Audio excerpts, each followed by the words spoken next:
तो हमारी इस रिपोर्ट को देखकर आप समझ गए होंगे कि हम आखिर ये सवाल क्यों उठा रहे हैं और इसी पर आज हम महाबहस करने वाले हैं, चर्चा करने जा रहे हैं और हमारे साथ एक गेस्ट पैनल भी हमारे साथ जुड़ा हुआ है। और सबसे पहले जीतन राम मांझी अध्यक्ष हम के हमारे साथ जुड़े हुए हैं, मृत्युंजय तिवारी नेता आरजेडी के हमारे साथ हैं, अभिषेक झा प्रवक्ता आरएलएसपी के हमारे साथ हैं और अजीत शर्मा विधायक कांग्रेस के हमारे साथ जुड़े हैं। सबसे पहले मैं मांझी जी आपके पास आना चाहूंगा क्योंकि बहुत अहम चेहरा आपका, अगर हम महागठबंधन की बात करें, आपके सहयोगी दलों की बात करें, अक्सर आप ही आवाज उठाते हैं।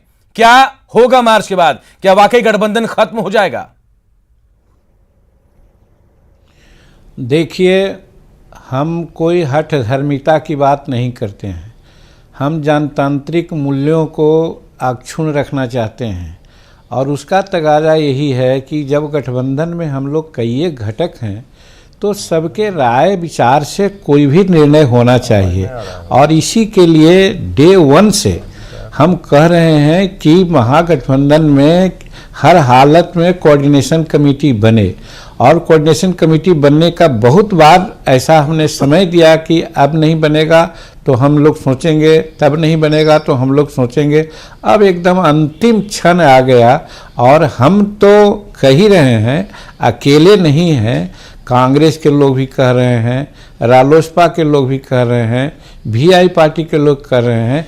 तो वैसी परिस्थिति में 5 दल हम लोग हैं, 5 में 4 जब कोऑर्डिनेशन कमेटी की बात कर रहे हैं तो राजद अपने मन से अगर कुछ चलाना चाहते हैं, इसका मतलब है कि महागठबंधन का जो धर्म है उसको वो नहीं निर्वहन कर रहे हैं। वैसी परिस्थिति में हम साफ साफ कहना चाहते हैं कि मार्च एंड तक अगर राजद के लोग इस को पर विचार नहीं किया तो निश्चित रूप में हम लोग स्वतंत्र होंगे एक नया रास्ता अपनाने के लिए। और नया रास्ता में हमारे साथ तो अभी 4 हैं, काम सीपीआई को भी लेंगे, पप्पू यादव को भी लेंगे, बसपा से भी हमारी बात चल रही है। सब मिलकर के हम लोग महागठबंधन का स्ट्रक्चर है उसको बना करके ही आगे हम लोग बढ़ेंगे। और उसमें राजद अपना समझो उनका बहुत बड़ा जनाधार है तो शायद अकेले लड़कर के वो निकल चलना चाहते हैं तो अपना देख लेंगे कि क्या है वास्तविकता। मांझी जी, ये जो आपने मार्च तक का वक्त दिया है ये आखिरी अल्टीमेटम मान लिया जाए, इसके बाद आप अलग हो जाएंगे? एकदम आखिरी बात है। इसके बाद अगर 3 बार 4 बार समय दिया गया, इसके बाद भी अगर नहीं चेत रहे हैं, अभी समझ रहे हैं कि भाई जमीनी आधार उनका है, मान रहे हैं कि बहुत बड़ी पार्टी है, हम लोग बहुत छोटे पार्टी हैं, लेकिन सबका एक मान सम्मान होता है, चाहे एक चीटी भी है उसका एक अस्तित्व है। वैसे में जो बड़े भाई हैं, बड़ा दल है, उसका मतलब ही है कि उसको कम से कम सबको ले करके चलना चाहिए, डेमोक्रेसी का तकाजा है। अगर ऐसा न करते हैं इसका मतलब कहीं ना कहीं वो ऐसी है कि जो हमारे विरोधी लोग हैं उनको वो मदद करना चाहते हैं और ऐसा वो मदद करना चाहते हैं तो फिर हम लोग मार्च के बाद कोई रास्ता निश्चित रूप में ढूंढेंगे जिसमें सीपीआई को भी रखेंगे, पप्पू यादव भी रहेंगे, बसपा के साथ भी बात हमारी चल रही है और बाकी 4 पार्टी कांग्रेस के अलावा हम लोग सब ही हैं। तो वैसी परिस्थिति में महागठबंधन जैसे कि तैसे रहेगा, महागठबंधन इंटैक्ट है, इंटैक्ट रहेगा। राजद अगर ये समझते हैं कि अकेले हम चुनाव जीत जाएंगे सबको ले करके तो भाई उनका अपना, हम उनको शुभकामना देते हैं। चलिए, मैं खालिद अनवर भी हमारे साथ जुड़ गए हैं, एमएलसी जेडीयू के, उनका भी स्वागत करता हूं। और लेकिन सवाल मेरा मृत्युंजय तिवारी आपसे है। आज शिवानंद तिवारी का जो बयान सामने आया कि एक पार्टी वाली जो भी नेता है, जो भी जिनकी पार्टी है, एक सिंगल विधायक है, मांझी जी के बारे में कह रहे थे, वो तय करेंगे, तो क्या कहना चाहती है आरजेडी? साफ शब्दों में बता दे। देखिए, राष्ट्रीय जनता दल अपने सभी सहयोगियों का सम्मान करती है और आदरणीय जीतन बाबू मांझी जी के बारे में हमारे नेता श्री तेजस्वी यादव जी ने बार बार कहा है कि वो हमारे अभिभावक हैं। महागठबंधन में बार बार राष्ट्रीय जनता दल कुर्बानी दे, ये संभव नहीं है। हमारी पार्टी का, हमारे नेता की उदारता का और महानता का कोई नाजायज फायदा उठाए और हम पर दबाव बार बार बनाए, ये भी उचित नहीं है। महागठबंधन के आर्किटेक्ट हैं हमारे नेता आदरणीय लालू प्रसाद जी। आपने देखा होगा आदरणीय जीतन बाबू मांझी जी के पार्टी से उनके सुपुत्र को बिहार विधान परिषद में राष्ट्रीय जनता दल ने ही भेजा था, जबकि उनको एक ही विधायक थे सदन में। इसके बावजूद हमने 3 लोकसभा की सीट दी थी, उपेंद्र कुशवाहा जी को 5 सीट दिया गया था, मुकेश सहनी जी को 3 सीट दिया गया था। हम तो बार बार सभी गठबंधन के लोगों को साथ लेकर के पूरा सम्मान दे के चल रहे हैं, लेकिन राष्ट्रीय जनता दल सबसे बड़ा दल है। राष्ट्रीय जनता दल ही महागठबंधन का अगुवाई कर रहा है और उसके नेता श्री तेजस्वी यादव जी ही महागठबंधन का नेतृत्व करेंगे। इसमें कहीं किसी को ना कोई कंफ्यूजन होना चाहिए। मृत्युंजय तिवारी, राष्ट्रीय जनता दल आपने शायद करेगी। आपने शायद अगर सुना होगा जीतन राम मांझी जी को आखिरी अल्टीमेटम, इसके बाद शायद मौका नहीं देंगे आपको। आप क्या कहना चाहेंगे जीतन राम मांझी को?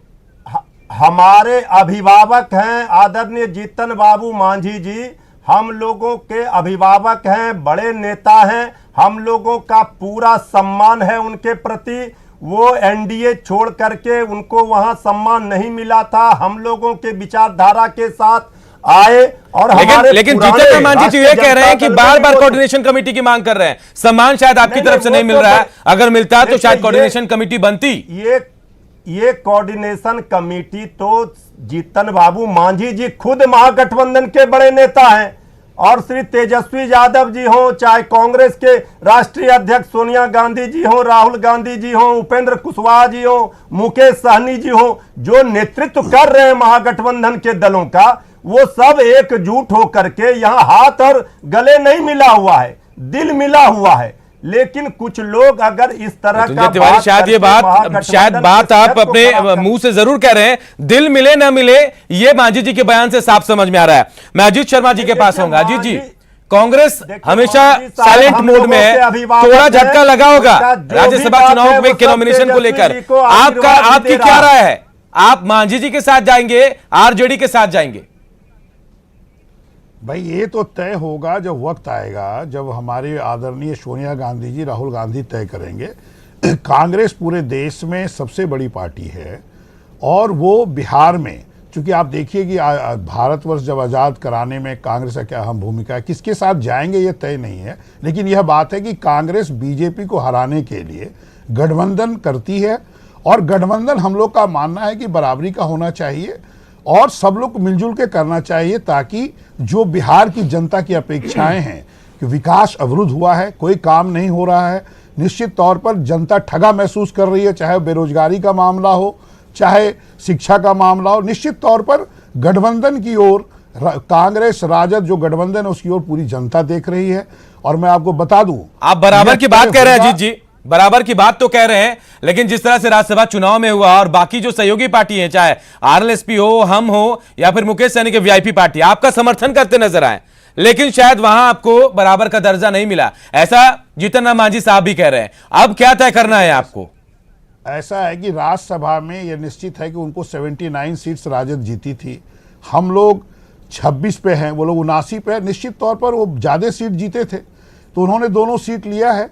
लेकिन यह बात अलग है, राज्यसभा का चुनाव अलग है, बिहार में जो विधानसभा चुनाव होने वाला है, मेरा मानना है कांग्रेस और राजद को बराबर बराबर सीट लड़ना चाहिए, ताकि एक मैसेज जाए कि हम लोग, चूंकि नेशनल पार्टी हम लोग हैं पूरे देश में, उसके बाद भी बराबरी की बात कर रहे हैं। चलिए मृत्युंजय तिवारी यही है, पूछ लेते हैं। फिर भी जो नेतृत्व तय करेगा सोनिया गांधी जी, राहुल जी, हम लोग उसको मानेंगे। मृत्युंजय तिवारी सुन रहे हैं अजीत शर्मा जी को, कह रहे बराबर बराबर लड़ना चाहिए, क्या देंगे मौका?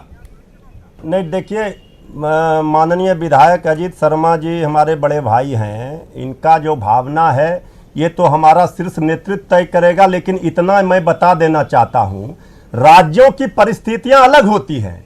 जैसे केंद्र में, सेंट्रल में हम लोग कांग्रेस के सहयोगी के रूप में रहते हैं, कांग्रेस का नेतृत्व मानते हैं। झारखंड में झारखंड मुक्ति मोर्चा हेमंत सोरेन जी गठबंधन का नेतृत्व कर रहे थे, बड़ा भाई की भूमिका में है। उसी तरह से बिहार में राष्ट्रीय जनता दल बड़े भाई की भूमिका में है, वो अगुवाई कर रहा है और हमारे सहयोग में कांग्रेस है, बाकी दल हैं। तो ये सीट कौन कितने पर लड़ेगा ये हमारा विषय नहीं है, ये सभी दलों का नेतृत्व का है। लेकिन इतना तय है कि राष्ट्रीय जनता दल का जो जनाधार है, राष्ट्रीय जनता दल के पास जो नेतृत्व है, आपने देखा होगा कि राष्ट्रीय जनता दल के साथ कांग्रेस का पुराना गठबंधन रहा है। पहले भी हम कांग्रेस के साथ यहां सरकार भी चलाए हैं, बराबर हमारा कांग्रेस के साथ परस्पर सहयोगी रहे हैं।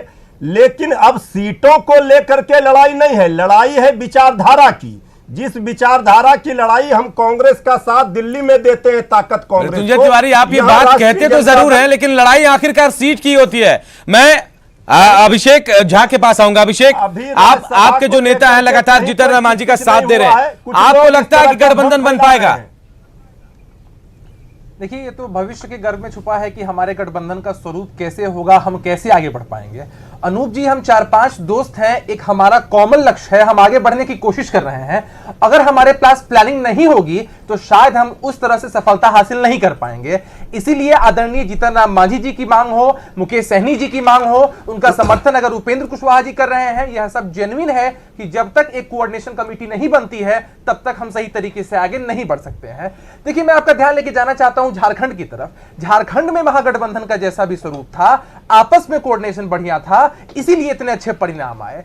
उससे हमें सबक लेने की जरूरत है कि बिहार में भी अगर एक विचारधारा के हिसाब से हम आगे बढ़ रहे हैं, एक लक्ष्य के हिसाब से आगे बढ़ रहे हैं, तो यह जरूरी है कि हम एक कोऑर्डिनेशन में आगे बढ़े ताकि रिजल्ट। अभिषेक, आप जो बातें कह रहे हैं यही बात मृत्युंजय शायद नहीं मान रहे हैं। चलिए मैं खालिद अनवर जी के पास आऊंगा। खालिद अनवर, तमाम बातों को सुना होगा आपने। 3-4 लोग जो अलग अलग सहयोगी जरूर हैं, लेकिन बातें अलग निकल कर आ रही है। आपको लगता है महागठबंधन बन पाएगा या बिखर जाएगा चुनाव आते आते? देखिए अनूप जी, सही बात यह है कि तेजस्वी यादव जी के अंदर लीड करने की क्वालिटी नहीं है। वो एक लीडर बनने की सलाहियत नहीं है कि वो तमाम गठबंधन को साथ लेकर के चल सकें। उनको ये अध्यक्ष पद जो मिला आरजेडी का, या आरजेडी में जो अपोजिशन लीडर हैं, लीडर बने हुए हैं, वो विरासत में मिली हुई है। उनके पिताजी ने एक पार्टी बनाई जिसमें बेटा होने की हैसियत से उनको मिल गया, लेकिन वो क्या काम करेंगे, बिहार के लिए क्या काम करेंगे, जो अपने खुद सहयोगी दलों को लेके नहीं चलते हैं, नहीं समझा सकते, नहीं बात कर सकते, फिर बिहार को कैसे लीड कर सकते हैं? जिनके अंदर 3-4 दलों को लेकर लीड करने की सलाहियत नहीं हो, उनके लिए इस तरह की दूसरी बात यह है कि देखिए, जीतन राम मांझी हो या कांग्रेस पार्टी हो या कुशवाहा जी हो, आप देखिए इनके पास क्या कोई जनाधार है? क्या ये लोग बिहार के लोगों को कोई ऐसा अल्टरनेट दे सकते हैं क्या? अपना अच्छी बात यह है कि वो नहीं दे सकते, और ये आपस में सरफुटअव्वल बचा हुआ है। उसकी वजह यह है कि ये समझ रहे हैं कि रिश्ते दीवार क्या है, दीवार पे क्या लिखा हुआ है, खालिद जी करे ये समझ में ज्यादा अच्छा होगा। इसलिए लोग कि कार्यकर्ताओं ने तो साथ छोड़ दिया। 40 सीटें हम गांधी जीते हैं, मैदान की रैली में तो कार्यकर्ता भी नहीं पहुंचे इनके।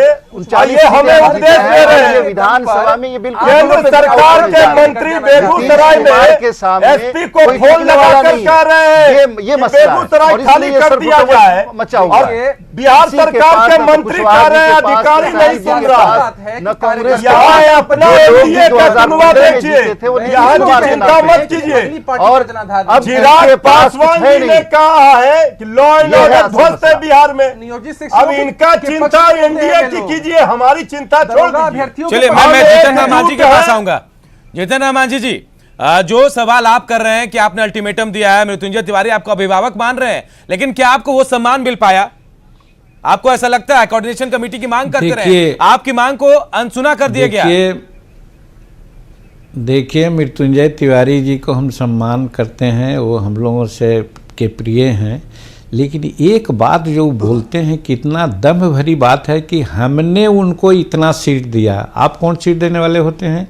या वो कहते हैं कि जीतन मांझी के पुत्र को एमएलसी बनाया।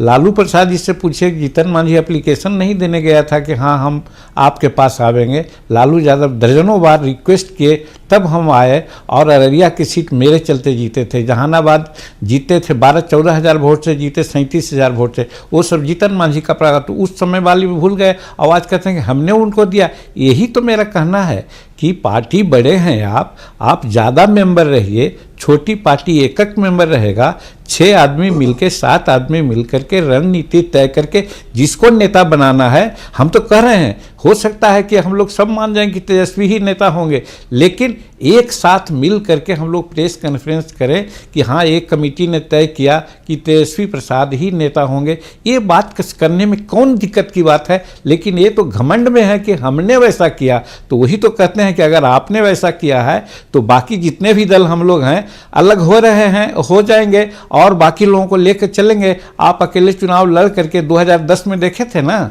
कितना सीट आपको आया था, तो फिर वही स्थिति आपकी होगी। इसलिए दम और जरूरियत में नहीं रहिए, जनतंत्र है, सबको ले तक चलिए। एक चीटी का भी महत्व समय पर हो जाता है। चलिए जवाब ले लेते हैं मृत्युंजय तिवारी, क्या दम में है भाजपा आरजेडी? को हराना चाहते हैं तो निश्चित रूप में ये करना चाहिए।